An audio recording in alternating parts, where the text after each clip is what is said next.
Bom dia, esta é a aula 26. Vamos tratar da autoeficácia e da balança de decisão como ferramentas de auxílio na cessação do tabagismo. Então, os temas eixo dessa aula: a autoeficácia, o papel das crenças, as forças de autodeterminação, a balança de decisão ou balança motivacional e as implicações clínicas. O conceito de autoeficácia vem do psicólogo Bandura. Então, qual é o papel das crenças de autoeficácia na abordagem do tabagismo? A autoeficácia é uma situação específica que o indivíduo enfrenta e o quanto ele se sente pronto. É a confiança que ele tem para realizar os comportamentos necessários para a mudança e produzir os resultados esperados ou desejados.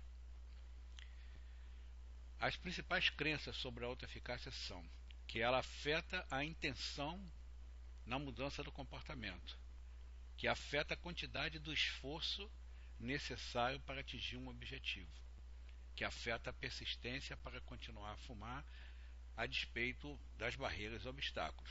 Aqui vemos uma imagem da árvore nas 4 estações. Tabagismo e autoeficácia. Quais são os principais achados?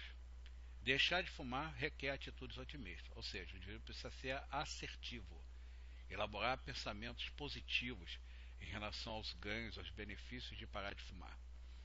A crença de autoeficácia para resistir aos gatilhos ou às tentações de fumar prediz a redução do número de cigarros. Então, quanto mais autoeficácia tiver o indivíduo, mais ele vai conseguir acelerar o seu processo de redução do número de cigarros até parar de fumar e manter-se abstinente. Então, a autoeficácia pré-tratamento, ela não prediz a recaída, mas sim o pós-tratamento. É um preditor do sucesso terapêutico. Então, qual é o melhor preditor da intenção de reduzir o fumo ou para deixar de fumar? O reconhecimento dos comportamentos prévios associados ao tabaco. A percepção de riscos do indivíduo se expor a determinadas situações ou gatilhos que levam a fumar. E as crenças de autoeficácia. O quanto ele se sente capaz ou pronto para iniciar a caminhada rumo à abstinência, que importância que ele dá e o quanto confiante ele se sente de que irá alcançar o seu objetivo. Segundo Marlar e colaboradores, há 5 tipos importantes em relação à autoeficácia. O primeiro é a resistência, capacidade de resistência do indivíduo ao estímulo. O segundo é a redução de danos. O terceiro é a própria ação de encarar a abstinência. O quarto é o enfrentamento das situações. E o quinto é o processo da recuperação, ou alcançar plenamente a abstinência. A autoeficácia afeta cada fase de mudança do comportamento do indivíduo durante o tratamento. Vejamos essa propaganda de cigarro aqui. Você se importa que eu fume? Aí a jovem diz: você se preocuparia se eu morresse? Essa é uma contra-propaganda à propaganda inicial do tabaco. Mudança motivacional comportamental. Então vamos tratar de algumas ferramentas para a mudança comportamental. Então, primeiro, avaliar a motivação para a mudança. Nós já vimos em aulas anteriores que isso é fundamental. E no caso da autoeficácia, alguns instrumentos são utilizados de forma escalar. Avaliar o estado de prontidão, o quanto o indivíduo se sente capaz para a mudança. O outro é que importância, sob diversos ângulos, ele dá ao processo de mudar, ou seja, de parar de fumar. E o terceiro é quanto ele se sente confiante de que poderá efetuar a mudança.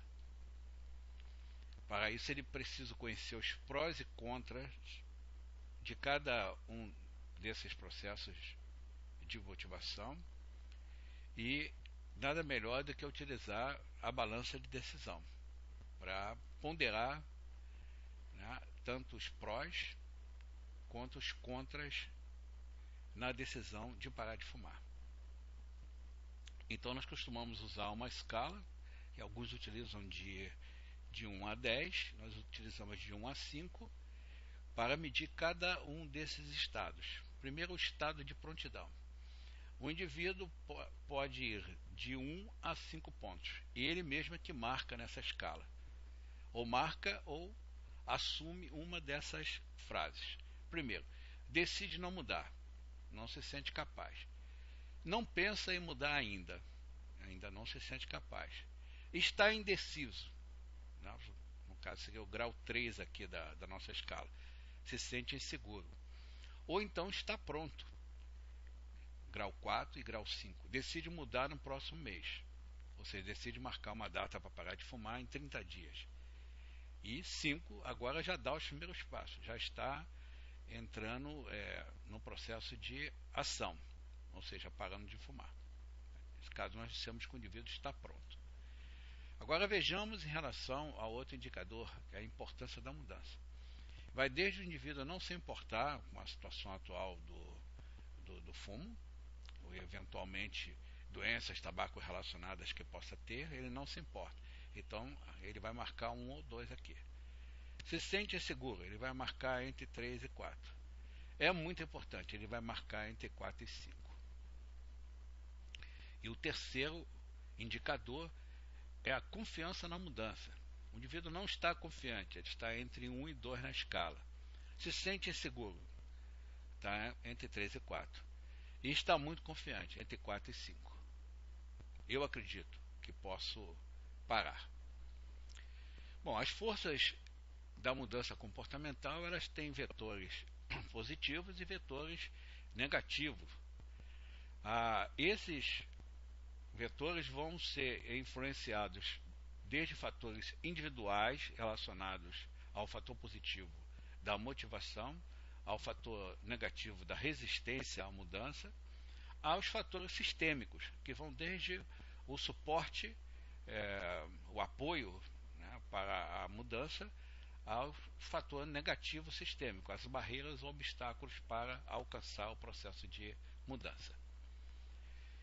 E a balança de decisão, então, nós vamos colocar numa coluna as razões para mudar, na coluna da direita, e na coluna da esquerda, as razões para não mudar. O indivíduo pode ficar na mesma posição, no estado inercial, não fazer nenhum movimento para mudança, então o indivíduo pode mudar. Então vejamos razões para não mudar. É preciso trabalhar os benefícios, né, para romper com essa situação de inércia. Falar sobre os benefícios é fundamental. O que você gostaria de saber sobre os benefícios para essa ação? Utilizando uma frase para mobilizar o indivíduo, dentro da estratégia que nós já vimos da entrevista motivacional, que também utiliza a balança de decisão. E da mesma forma, nas razões para mudar, preocupa-se. O que preocupa você sobre o seu tabagismo atual? E em relação à mudança, o indivíduo preocupa-se. O que ele preocupa se você for mudar, se você for parar de fumar, para que isso não gere uma razão para não mudar. E do outro lado, nas razões para a mudança, aí voltamos a falar dos benefícios. Quais são os benefícios da mudança? Como um fator fundamental para cristalizar esse processo de mudança. Também podemos utilizar os chamados princípios da negociação para uma abordagem eficaz. E quais são esses princípios? Primeiro, o respeito à autonomia dos indivíduos e ao direito deles fazerem suas escolhas. É fundamental. Eu sempre digo para os fumantes que nos procuram: você não é obrigado a parar de fumar, mas já que você está aqui, por sua livre e espontânea vontade, ou pela pressão da família, ou por uma necessidade médica, enfim, por que não tentar, né? Mas a decisão de parar é sempre sua. Nós estamos aqui para ajudá-lo, mas quem para é você. Então, considerar também o estado de prontidão para realizar uma mudança. É fundamental saber se o indivíduo se sente realmente pronto, capaz para iniciar uma travessia nesse momento. Terceiro, é necessário conhecer e compreender a ambivalência, pois essa é a situação mais comum. Uma parte de mim diz que precisa parar de fumar pela minha saúde, pelos meus parentes, enfim, pelas minhas crenças espirituais, etc. Mas a outra parte diz: é tão bom fumar, é tão prazeroso, me alivia os momentos de estresse, enfim. A ambivalência faz parte do tratamento também.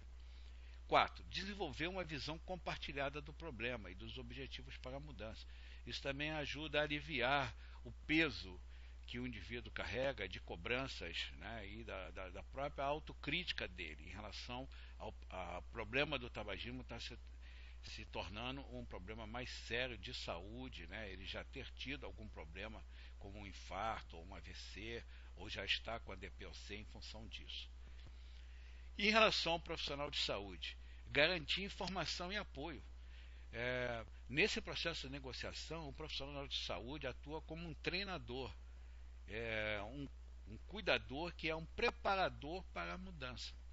E o paciente, dentro dessa perspectiva, é um tomador ativo de decisões, a partir dessas reflexões, em função da sua fala, que o profissional de saúde reelabora e reapresenta para que ele possa ser agente da própria decisão de parar de fumar.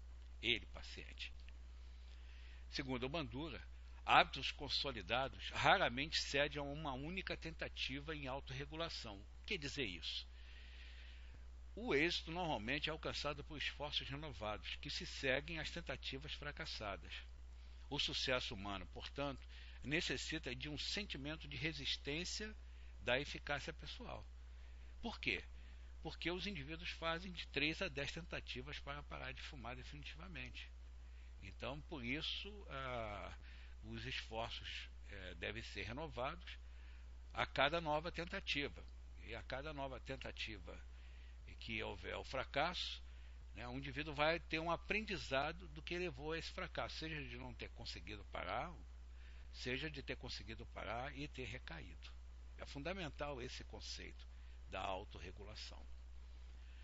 Carl Rogers, outro grande estudioso da psicologia humana em relação à independência, dizia: pensamos que escutamos, mas muito raramente escutamos com entendimento real, com empatia verdadeira. Só ouvimos, mas a escuta, no seu sentido mais pleno, ela requer essa empatia verdadeira. No entanto, escutar, continua Rogers, com atenção muito especial, é uma das forças mais poderosas para a mudança que conheço.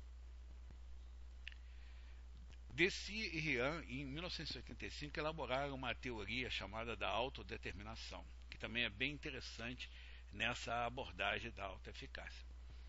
Uma coisa é o indivíduo, por exemplo, que se sente pressionado, deveria fazer, tenho que fazer. A outra coisa é o indivíduo que se sente autodeterminado, quero que, minha escolha. Então, nesse processo chamamos de motivação do comportamento. Há alguns aspectos do comportamento que têm um controle pelo indivíduo e tem outros que são autônomos. Então, o encontro do equilíbrio entre trabalhar essas pressões de uma forma positiva para que a conjugação passe a sair do deveria, do tenho, para vou fazer, vou iniciar, vou parar, né, e do autodeterminado. Porque quero, porque é minha escolha, porque quero mudar de atitude diante da vida, né, e quero retirar o tabaco do meu caminho. Essa teoria da autodeterminação também é bastante interessante. E vejamos o paradoxo do controle. É o conhecimento do direito da pessoa, no caso aqui que estamos falando de direito de escolha, em comportar-se de modo não saudável. E de a pessoa ser mais provável de escolher e comportar-se de forma saudável. Então, o paradoxo do controle é que muitas vezes nos colocamos em choque com os próprios pacientes, e às vezes estão muito resistentes a mudança e fazemos uma coisa que deve ser evitada nesse processo, que é a confrontação, que é não respeitar o direito da pessoa até não querer parar de fumar, ou só querer reduzir naquele momento, não está pronto para parar, né? Como também está apto, ser capaz de entender que em outro momento a escolha da pessoa é se comportar de forma saudável, que quer deixar de fumar. Portanto, respeitar os momentos de cada indivíduo nesse processo. Não adianta forçar a barra para a pessoa parar de fumar. Então, as implicações clínicas fundamentais da autoeficácia é: a teoria da autoeficácia pode ajudar na condução da terapia de cessação do tabagismo. Tem sido cada vez mais empregada a autoeficácia, inclusive para outras patologias também, para a aderência ao tratamento, para o sucesso de protocolos terapêuticos de outras patologias. Os scores da autoeficácia são usados para identificar os pacientes com maior risco ou com maior grau de dificuldade para a cessação. A autoeficácia pode ajudar a avaliar quais os locais ou períodos determinados que possam representar uma situação de alto risco para o paciente. Porque nas abordagens, nas ações de saúde, com esse diagrama aqui explicativo, há sempre uma autoeficácia percebida pelo indivíduo, que é influenciada pela expectativa de resultados, a qual influencia a percepção de riscos, que vai levar às intenções ou objetivo, ou plano de realizar determinada ação, que vai gerar ações de controle. E ambas, planos de ação e ações de controle, vão gerar ações de saúde, de promoção da saúde, e as quais vão ter que considerar recursos e barreiras externas, tanto recursos para alcançar o objetivo, a meta, que é a parar de fumar, quanto as barreiras que vão obstaculizar esse caminho. Então, fazendo um fluxograma, por exemplo, da intervenção breve no tabagismo, a fase 1, se indaga, se pergunta a quantidade, a frequência em relação ao fumo, se faz a escala de Fagerström, se faz o teste de Richemont para avaliar a motivação, e aqui nós incluímos também a história de ansiedade e depressão, devido a ser um dos maiores fatores, né, preditores de insucesso no tratamento. Na fase 2, avaliamos os riscos e consequências, tanto do ponto de vista socioambiental, familiar, comportamental ou da personalidade do indivíduo. Na fase 3, iniciamos o aconselhamento, a ação apropriada para parar, que aí vai desde a intervenção breve, né, ou a abordagem intensiva, a entrevista motivacional, né, para ajudar a entender as dificuldades e a criar possibilidades da mudança, as referências e o segmento, como última fase, os cuidados e o suporte, né, especialmente já numa fase de abordagem intensiva da cessação. Tem alguns vídeos que consideramos que são bastante interessantes de vocês verem, vamos estar disponibilizando na página do curso, na plataforma, né? Esses vídeos são especificamente relacionados à entrevista motivacional e que mostram como, por exemplo, o profissional de saúde pode trabalhar com essa técnica. Alguns artigos também vamos disponibilizar na página, e gostaríamos de terminar essa apresentação com uma frase da antropóloga Margaret Mead, que diz: nunca duvide da capacidade de alguns indivíduos dedicados para mudar o mundo. Em verdade, este é o único meio que eles dispõem. Então, no momento em que nós estamos fazendo essa capacitação, também estamos nos propondo a ajudar muitas dessas pessoas que nos procuram a alcançar a abstinência. E para nós isso não tem preço. Esse é o meio que nós temos para demonstrar o nosso amor pela humanidade e a atenção que nós temos em exercer a nossa arte de cuidar. Obrigado.